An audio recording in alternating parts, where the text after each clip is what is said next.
या हमला जरूर करेगा। Now war is imminent. ये अब हो नहीं सकता कि इंडिया हमला ना करे। जिसके अंदर लिखा हुआ था कि कारगिल में भी हराया था, इतना गिर चुके हो और कितना गिरोगे। बेवजह कमेंट पास करने से अच्छा है कि अपने देश को सुधारने पे ध्यान दो, और हमें अपनी हिंदुस्तानी फौज पे नाज है। से जली पड़ी है यार, इनकी कैसी फूकी पड़ी है भाई, इनकी खत्म कहानी हो रखी है भाई, इनकी हालत खराब हो रखी है इनकी। ये तो हिम्मत हार गए हैं या ये तो पांव पड़ गए हैं कि रिक्वेस्ट कर रहे हैं कि नेगोशिएट कर लें। फॉर्मर क्रिकेटर सेना पर गलत बयानबाजी करने वाले पाकिस्तान के पूर्व क्रिकेटर शाहिद अफरीदी को सोशल मीडिया पर पूर्व क्रिकेटर शिखर धवन ने जमकर लताड़ा। ये लूजर्स। कभी क्रिकेट की पिच पर बूम बूम कहलाने वाले शाहिद अफरीदी अब सियासी पिच पर इमरान खान 2.0 बनने की तमन्ना में इस कदर पगला गए हैं कि इंसानियत को भुला गए। देखिए, शाहिद अफरीदी पहले से एक जहरीला सांप है, सबको पता है। और जो उसने बकवास करी है कि जी इंडिया ने करवा दिया ये तो पुरानी पाकिस्तान की घिसी पिटी बकवास है। भारतीय Shikhar Dhawan who is now hit out at Shahid Afridi. Shikhar Dhawan Kargil में भी हराया था ऑलरेडी, इतना गिरे हुए हो और कितना गिरोगे। बेवजह कमेंट्स पास करने से अच्छा है अपने देश की तरक्की में दिमाग लगाओ। शाहिद अफरीदी छोड़ो। शाहिद अफरीदी जैसे बेहया लोग इन सब के बाद दहशतगर्दों को छिपाने के लिए हिंदुस्तान पर आरोप लगा रहे हैं। अरे आप हमारे दुख पर मरहम नहीं लगा सकते तो हमारे दुख पर नमक तो मत रगड़िए। वो फौज है जिसने 1947 में तुम्हें तोड़ा, 1965 में तुम्हारे पैटर्न टैंक उड़ा दिए। कहां गया जज्बा जुनून? ये ने उतारी शाहिद अफरीदी की इज्जत। पहलगाम मुद्दे पर अफरीदी को खूब लताड़ा और ऐसी बेइज्जती की। तो जीत हार को आओ तुम्हें चाय पिलाता हूँ शेखर धवन। शाहिद अफरीदी और शेखर धवन की ये अनबन बहुत ज्यादा वायरल हो रही है और इंडियन मीडिया, पब्लिक और पाकिस्तानी मीडिया इसके ऊपर बहुत ज्यादा रिएक्शन दे रहा है। और शेखर धवन ने बिना वजह कमेंट पास ना करने की हिदायत दी है और कहा है अच्छा होगा अपने देश की तरक्की में दिमाग लगाओ। हम अभी क्या है कि सारे पाकिस्तानियों के वीजे कैंसिल करके उन्हें भारत से निकलने का हुक्म दे दिया जाता है। रिक्वेस्ट कर रहे हैं कि नेगोशिएट कर लें, क्योंकि पाकिस्तान के डिफेंस मिनिस्टर ने नेगोशिएट करने के लिए कहा है। उन्होंने कहा है कि नेगोशिएशन होनी चाहिए।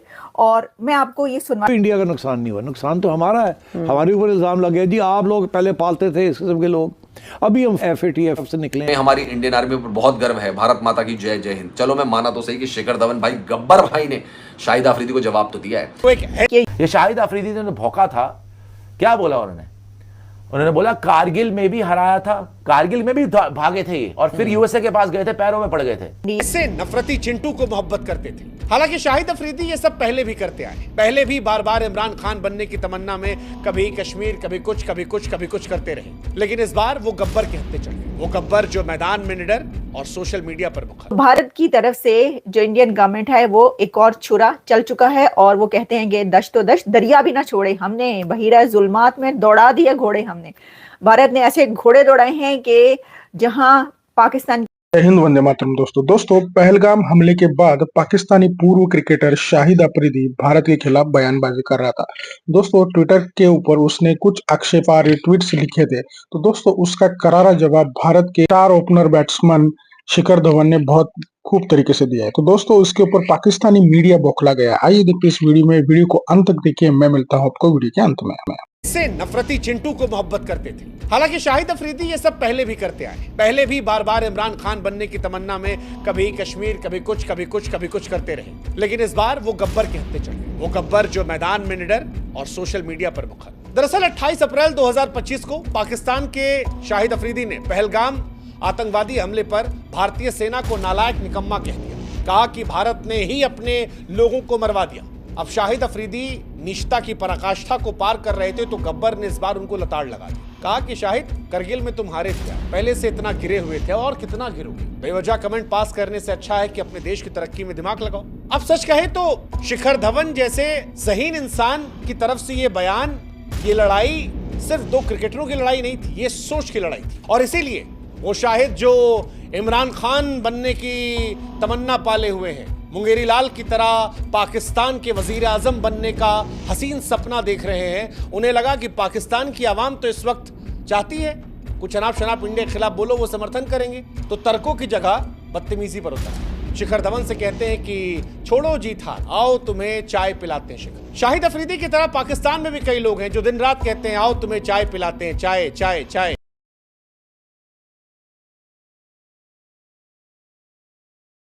रिक्वेस्ट कर रहे हैं कि निगोशिएट कर लें, क्योंकि पाकिस्तान के डिफेंस मिनिस्टर ने निगोशिएट करने के लिए कहा है। उन्होंने कहा है कि निगोशिएशन होनी चाहिए, और मैं आपको ये सुनवाई देती हूँ और आपको दिखाती हूँ कि उन्होंने क्या बात की है।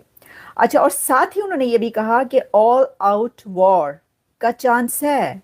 उन्होंने कहा ये बात निकली तो दूर तक पहुंचेगी, और दोनों न्यूक्लियर पावर्स अगर जंग की तरफ बढ़े तो दुनिया को वरीसम होना चाहिए इसके बारे में। इस पर भी उनसे सवाल किया गया था, और उन्होंने ये भी कहा कि लश्कर तैयबा तो पास्ट का नाम है। कौन सी लश्कर तैयबा? आप कौन सी पार्टी की बात कर रही हैं? कौन सी ऑर्गेनाइजेशन? अब आपको पता है, देखिए भारतीय फिल्में जो है ना वो बहुत कमाल की बनती हैं। आपको पता है वो आमिर खान की फिल्म थी, वो एक गजनी फिल्म हुआ करती थी। थोड़ी देर के बाद वो भूल जाया करते थे, उसके अंदर वो अपनी लाइफ ही भूल जाते थे। थोड़ी देर पहले क्या हुआ वही भूल जाते थे, उससे पहले क्या हुआ उनकी जिंदगी की सब बातें वो भूल जाते, फौरन गजनी बन जाते थे। वो तब से जो भी कोई कुछ भूल जाता है ना बड़ा अहम, तो कहते हैं ये गजनी बन गया। तो खैर हम आगे बढ़ते हैं। मैं पहले आपको जैसा कि मैंने कहा कि ये इस वक्त जो सिचुएशन बन चुकी है पाकिस्तान और इंडिया के बीच, जो जंग के हालात पैदा हो चुके हैं, एक तो मैं आपको 110% ये बता रही हूँ कि भारत की तरफ से अटैक किया जाएगा। भारत पाकिस्तान पर मिलिट्री एक्शन अगले चंद घंटों के अंदर करने वाला है। ये 100% है, बात दुरुस्त ये है और ये होने लगा है। आप ये ना समझें कि ऐसा नहीं होगा।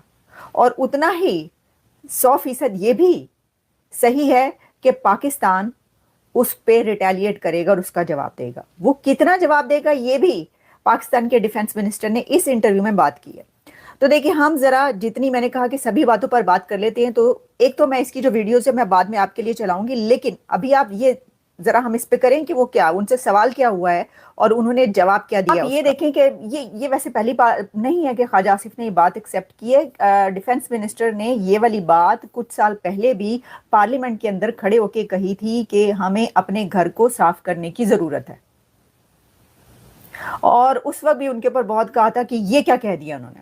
अब इस इंटरव्यू में भी उन्होंने ये कहा कि हमें जो है हम तो ये काम करते चले आ रहे हैं, धड़ल्ले से वो मान रहे हैं। और वो जो एंकर पर्सन है वो ये कह रही हैं कि आप ये मान रहे हैं, इसका मतलब कि आप ये काम करते चले आ रहे हैं। आप पाकिस्तान के क्रिकेटर्स से ये देख रहा हूं कि चाहे शाहिद अफरीदी हो चाहे मोइन खान हो, आपने एक चीज नोट की होगी दोस्तों, पाकिस्तान के जो फॉर्मर क्रिकेटर्स हैं ना, ये पॉलिटिकल उसमें बहुत ज्यादा बोलते हैं। और जब क्रिकेट को बात करने की क्रिकेट हम लोग उनके साथ बंद करते हैं तो बोलते हैं कि सियासत और खेलों को मिक्स मत करो, सियासत और खेलों को कहते हैं मिक्स मत करो। तब ये लोग ये बातें करते हैं। और सारे स्टेटमेंट देख लो, शाहिद अफरीदी स्टेटमेंट दे रहा है, मोइन खान स्टेटमेंट दे रहा है, बासित अली स्टेटमेंट दे रहा है, राशिद लतीफ़ स्टेटमेंट दे रहा है, शोएब अख्तर स्टेटमेंट दे रहा है। अब सियासत और खेल मिक्स नहीं हो रहे। अब जो ये बोल रहा है, जो शाहिद अफरीदी ने बोल दिया कि 8-9 लाख की नालायक फौज तुमने खड़ी की हुई है। अरे शाहिद अफरीदी, ये 8-9 लाख की नालायक फौज नहीं है, ये वो फौज है जिसने 1947 में तुम्हें तोड़ा, 1965 में तुम्हारे पैटेंट टैंक उड़ा दिए, 1971 में तुम्हारे 2 टुकड़े कर दिए, 1999 में तुम्हें पहाड़ियों से करगिल की पहाड़ियों से खदेड़ दिया था, और रोज तुम्हारे दहशतगर्दों को जमींदोज करती है। ये वो फौज है। अपनी फौज से पूछो ना, तुम्हारी फौज ने बैटल कौन सा जीता ये बता दो, कौन सी लड़ाई तुम्हारी फौज ने जीती है। अपनी फौज की भी तो हिस्ट्री देख ले शाहिद अफरीदी। और इसलिए मैं ये मानता हूं दोस्तों, शिखर धवन ने बिल्कुल सही स्टैंड लिया है। शिखर धवन ने लिखा कि कारगिल में भी हराया था, ऑलरेडी इतना घिरे हुए हो और कितना गिरोगे। बेवजह कमेंट पास करने से अच्छा है अपने देश की तरक्की में ध्यान लगाओ, दिमाग लगाओ। हमें हमारी इंडियन आर्मी पर बहुत गर्व है। भारत माता की जय, जय हिंद। चलो मैं माना तो सही कि शिखर धवन भाई, गब्बर भाई ने शाहिद अफरीदी को जवाब तो दिया है। दोस्तों जैसे कि आपने वीडियो में देखा कि कैसे शाहिद अफरीदी भारत के खिलाफ ट्वीट कर रहा था, तो दोस्तों और भारत के खिलाफ अपमानजनक जो ट्वीट किए थे उसने, उसका करारा जवाब भारत के पूर्व star cricket opener Shikhar Dhawan ने बहुत बखूबी से दिया है। दोस्तों उन्होंने ये ट्वीट में बोला है कि पाकिस्तान के 71,000 जो सैनिक थे उन्होंने इंडियन आर्मी के सामने घुटने टेक कर सरेंडर किया था। तो दोस्तों ये बात सुनकर शाहिद शाहिद अफरीदी को मिर्ची लगी और उसने भी कुछ गलत सलत ट्वीट किया था, लेकिन उसके ऊपर भी शिखर धवन ने ट्वीट किया और ये जो मामला है, ये जो इनकाउंटर है, ये पूरी दिन मीडिया में छाया रहा। पाकिस्तानी मीडिया का इसके बारे में बहुत ही सार रिएक्शन है। पाकिस्तानी मीडिया ये ट्वीट्स देखकर भारत को धमकियां देने की कोशिश कर रहा था, जैसे कि आपने वीडियो में देखा। लेकिन दोस्तों शिखर धवन ने भी जो ट्वीट किए हैं वो बहुत ही मतलब एक पेनिट्रेटिंग ट्वीट्स थे और उसके वजह से पाकिस्तानी मीडिया बुरी तरीके से आहत हो गया। तो दोस्तों शिखर धवन के इस ट्वीट्स के बारे में आपकी क्या राय है, कमेंट में जरूर बताइएगा। चैनल पे नए हैं तो सब्सक्राइब करके बेल आइकन जरूर दबाइए ताकि अगले वीडियो की नोटिफिकेशन आपको मिलती रहे। आज की वीडियो में बस यही पे रुकते हैं, मिलते हैं और एक नई वीडियो के साथ। तब तक के लिए जय हिंद, वंदे मातरम।